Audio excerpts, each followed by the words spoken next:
છે। વધુ એક મહત્વના સમાચાર લોકમત 2024 પર નજર કરીએ। ફરી એકવાર ગેનીબેને બફાટ કર્યો છે। પ્રચાર દરમિયાન પીએમ માટે અશોભનીય શબ્દ ગેનીબેને વાપર્યા। પહેલી તારીખે ગોળા ફેંકવાનું મશીન આવી રહ્યું છે। ગેનીબેને પ્રચાર દરમિયાન કહ્યું, યુવાનોને કહું છું કે હેલ્મેટ પહેરીને બહાર નીકળે। પ્રચારમાં ચૂંટણી પ્રચારમાં ગેનીબેન ફરી એકવાર ભાન ભૂલ્યા।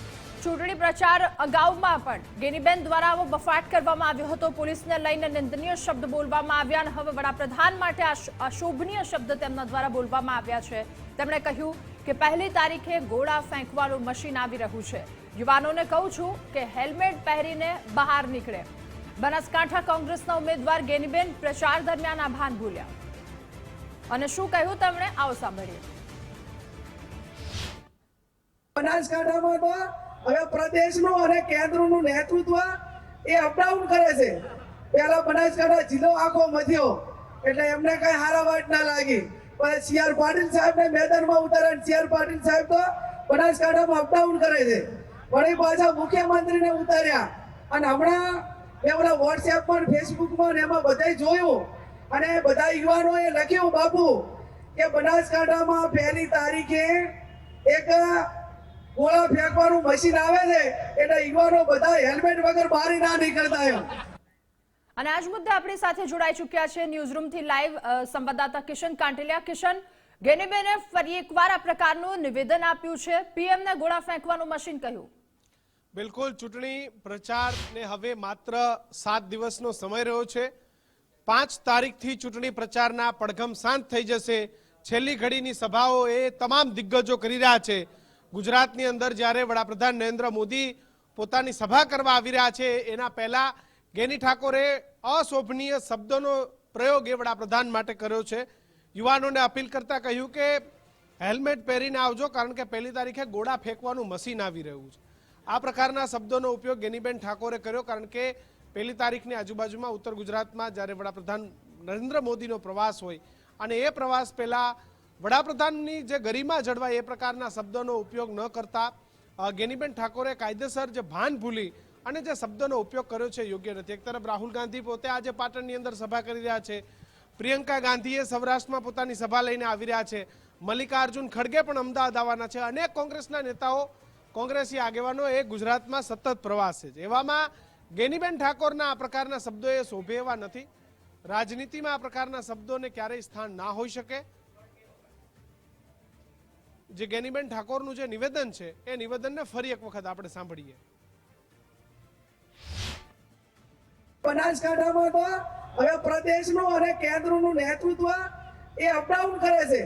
પહેલા બનાસકાંઠા જિલ્લો આખો મધ્યો એટલે એમને કઈ હારા વાત ના લાગી, પણ સીઆર પાટીલ સાહેબને મેદાનમાં ઉતાર્યા। સીઆર પાટીલ સાહેબ તો બનાસકાંઠામાં અપડાઉન કરે છે, વળી પાછા મુખ્યમંત્રીને ઉતાર્યા અને હમણાં મેં ઓલા વોટ્સએપમાં ફેસબુકમાં એમાં બધાય જોયું અને બધા યુવાનોએ લખ્યું બાપુ કે બનાસકાંઠામાં પહેલી તારીખે એક ગોળા ફેંકવાનું મશીન આવે છે એટલે યુવાનો બધા હેલ્મેટ વગર બહાર ના નીકળતા એમ।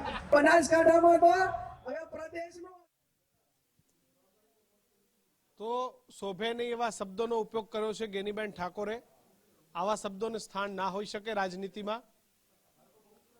વડાપ્રધાન નરેન્દ્ર મોદીના પ્રચાર પહેલા આ પ્રકારના શબ્દોનો ઉપયોગ એ ગેનીબેન ઠાકોરે કર્યો।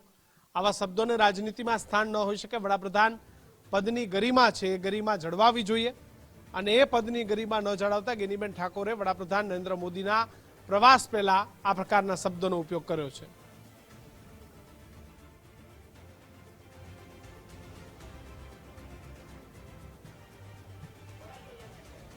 યજ્ઞેશભાઈ દવે આપણી સાથે જોડાયા છે। યજ્ઞેશભાઈ, ખૂબ ખૂબ સ્વાગત આપનું ગુજરાત ફર્સ્ટ પર।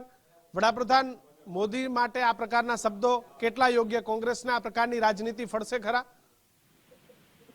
ગેનીબેનનો વાણીવિલાસ અને વડાપ્રધાન માટે જે શબ્દો બોલાયા છે, દેશના સર્વોચ્ચ વડા વ્યક્તિ હોય, રાષ્ટ્રપતિ પછી બીજું નંબર જો કોઈ લેવાતું હોય તો વડાપ્રધાનનું હોય અને દેશની ચૂંટાયેલી પાંખના વડા છે તેઓ, અને એના માટે આ શબ્દો બોલે એક લોકસભાના ઉમેદવાર તરીકે, કોંગ્રેસના ઉમેદવાર તરીકે એ શોભાસ્પદ નથી.